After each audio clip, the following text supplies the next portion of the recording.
Shalom, Bapak Ibu serta saudara yang terkasih, dimanapun saudara berada. Selamat bertemu kembali di dalam ibadah pemahaman Alkitab di lingkup GITJ Wederjaksa. Kesempatan hari ini kita akan masuk di dalam pemahaman Alkitab, yaitu kitab Mazmur, pasal yang ke-80. Dan ayatnya ini mulai ayat yang ke-1 sampai yang ke-20.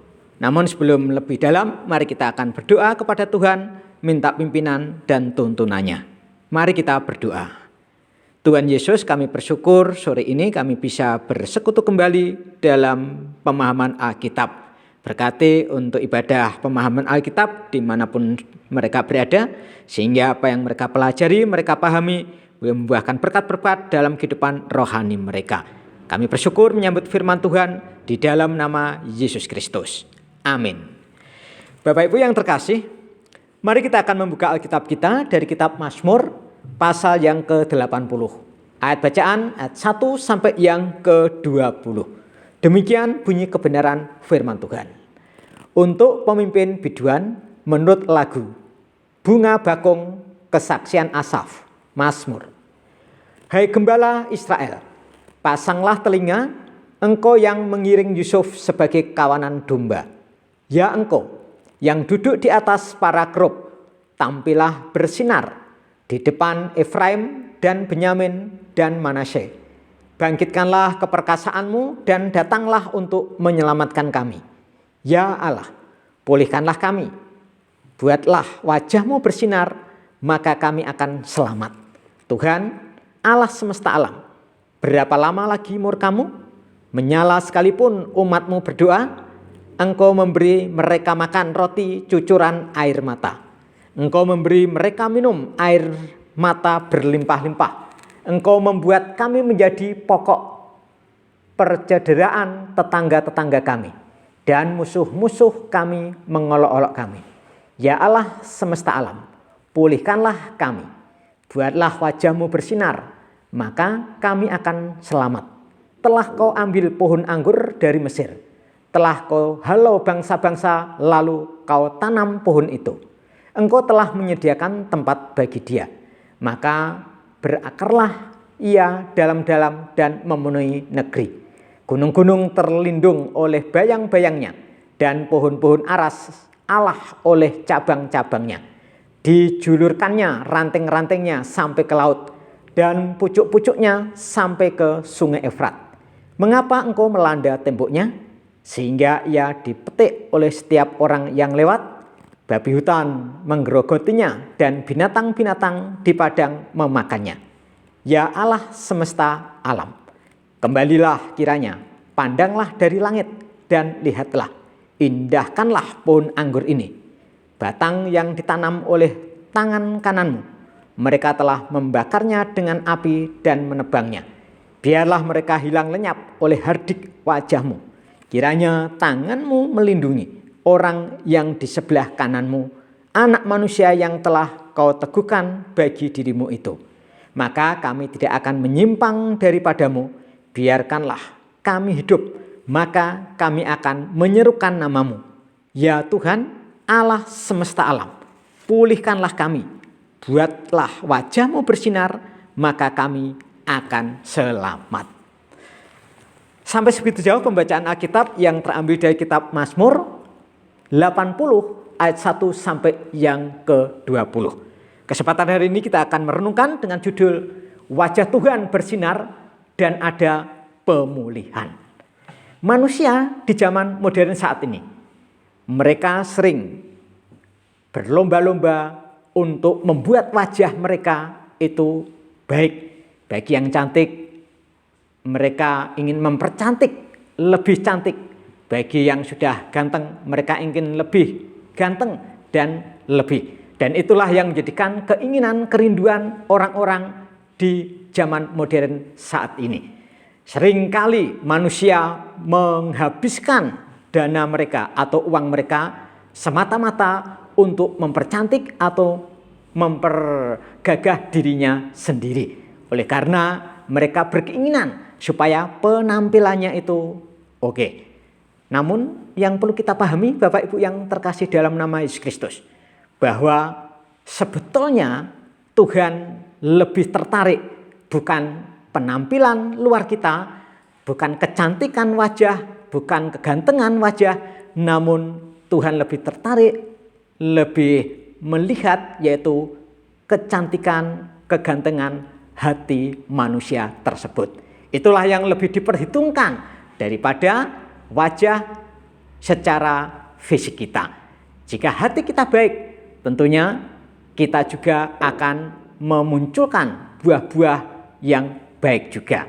Maka dari dalam hati kita akan terpancar kuasa, kemuliaan, dan damai sejahtera dari Kristus dari wajah kita. Bapak Ibu yang terkasih, bagaimana wajah Tuhan dan ada pemulihan melingkupi hidup kita saat sekarang? Yang pertama, ketika kita melihat agar kita bisa merasakan pancaran wajah Tuhan nyata di hidup kita, kita perlu memahami bahwa hidup kita yang pertama harus kuat. Kalau kita tidak kuat dalam menghadapi tantangan hidup ini, kalau kita tidak tahan menghadapi tantangan di dunia ini, maka wajah Tuhan yang seharusnya terpancar di hidup kita itu tidak ada. Namun agar wajah Tuhan itu bisa terpancar di hidup kita dan pemulihan nyata di dalam hidup kita, maka kita harus lebih kuat. Dalam arti untuk menghadapi situasi dan kondisi, kita tidak bersungut-sungut, kita tidak lemah, kita tidak marah-marah, kita tidak lekas kecewa, kita tidak sakit hati, namun kita harus tetap memancarkan wajah Tuhan dalam hidup kita, karena kita tetap bersukacita dan di sanalah ada pancaran wajah Tuhan dan pemulihan nyata di hidup kita semuanya. Karena apa? Karena kita menginginkan bahwa wajah Tuhan bersinar dan ada pemulihan hidup kita. Maka kita harus kuat. Hal yang kedua, agar wajah Tuhan itu bersinar dan ada pemulihan. Wajah Tuhan bisa bersinar dalam hidup kita dan pemulihan kita bisa rasakan, bukan hanya kita kuat, namun yang kedua kita harus lebih setia. Jadi kesetiaan saat sekarang sudah langka, namun dengan kesetiaan yang Tuhan sudah berikan, kita harus bisa pelihara sehingga wajah Tuhan itu tetap nyata, sinar kemuliaan Tuhan itu tetap nyata dalam hidup kita. Maka peliharalah kesetiaan yang Tuhan sudah berikan buat kita semuanya. Orang-orang yang senantiasa berdekat diri dengan Tuhan, dimanapun mereka berada dan apapun yang mereka kerjakan, pasti memancarkan damai sejahtera yang berasal daripada Tuhan, karena ada benih atau ada bibit, yaitu kesetiaan yang dimiliki oleh orang tersebut. Seringkali jatuh bangun dalam iman kita, hal itu ada wajar. Namun orang-orang yang masih senang di dalam kesetiaan, mereka sekalipun mereka jatuh di dalam iman mereka, namun ada jalan keluar. Dan disitulah wujud yang nyata bahwa ketika kita memiliki kesetiaan yang berasal daripada Tuhan. Agar wajah Tuhan bersinar dan ada pemulihan di hidup kita, yang pertama kita kuat, yang kedua kita harus setia, dan yang ketiga kita harus taat kepada firman Tuhan. Jelas ketaatan itu adalah hal yang penting. Karena dengan taat kepada firman Tuhan, pasti pancaran wajah kita, raut wajah kita pasti berbeda dengan orang yang tidak pernah taat kepada firman Tuhan.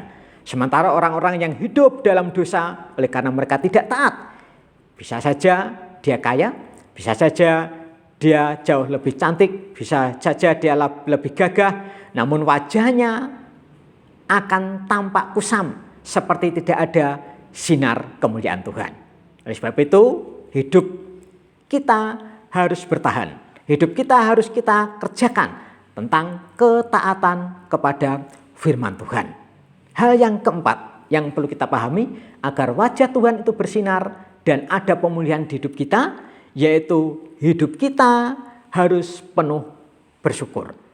Jadi semakin kita banyak bersyukur dalam hidup kita, maka wajah Tuhan dan pemulihan akan terus bersinar dan akan kita rasakan. Keadaan memang tidak selamanya dapat seperti yang kita harapkan.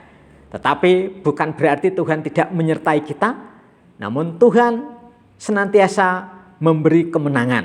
Karena kita tahu bahwa dengan bibir kita selalu bersyukur, dengan mulut kita selalu mengucapkan syukur, dan di sanalah akan terpancar wajah Tuhan yang bersinar dan pemulihan terjadi di dalam hidup kita.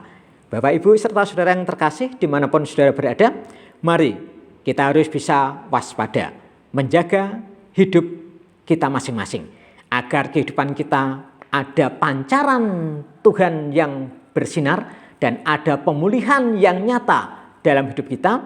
Maka tingkatkanlah dalam kekuatan menghadapi hidup saat sekarang. Tingkatkanlah kesetiaan kita dalam mengikuti Tuhan. Bahkan kita harus lebih meningkatkan ketaatan kita kepada firman Tuhan. Dan kita tidak lepas dari hidup penuh bersyukur. Di sanalah wajah Tuhan bersinar dan terjadi pemulihan di hidup orang percaya. Kiranya Tuhan memberkati. Mari kita berdoa. Terima kasih Tuhan, firman-Mu sudah kami pelajari. Meteraikan firman-Mu ke dalam hati kami masing-masing, sehingga kami bisa memahami dan kami bisa menerapkan firman-Mu untuk hidup kami hari lepas hari. Kami bersyukur di dalam nama Yesus Kristus. Amin.